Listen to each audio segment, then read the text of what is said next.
The Cameron School District is finally moving forward with plans to rebuild. It comes 3 years after a fire ripped through several historic buildings.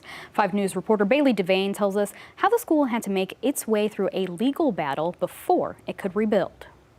One of the first things you see when you drive into Cameron, Oklahoma is the remains of the high school that burnt down over 3 years ago. But today, school administrators met with a construction company, taking the first steps to get these buildings fixed. After a legal battle with the insurance company, the district was awarded $13 million to rebuild their high school, the junior high, and the gymnasium. You know, we have a lot of expenses that come out of that as far as attorney fees and things, but we will have enough to rebuild a school, and we're going to have enough to rebuild a school that we're going to be proud of. The principal says for the past 3 years, students have had to bypass devastation the fire left behind and trek through the weather when moving in between classes. Rain, sleet, snow, our kids had to go through it back and forth, inclement weather. It made it really hard for them, and I'm really looking forward to getting our new building so our kids won't have to do that anymore.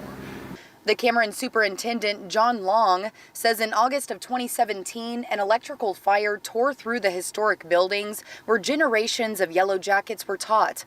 It took with it pictures of graduating classes and the classroom students would be using today. With the legal battle behind them, the school district is ready to replace the tragedy with a school the entire town can be proud of. We're closing the gap, and we can see the light at the end of the tunnel now. Administrators say the plans should be finalized by the end of the year for construction to start in 2021. In Cameron, covering News Where You Live, Bailey Devane, 5 News.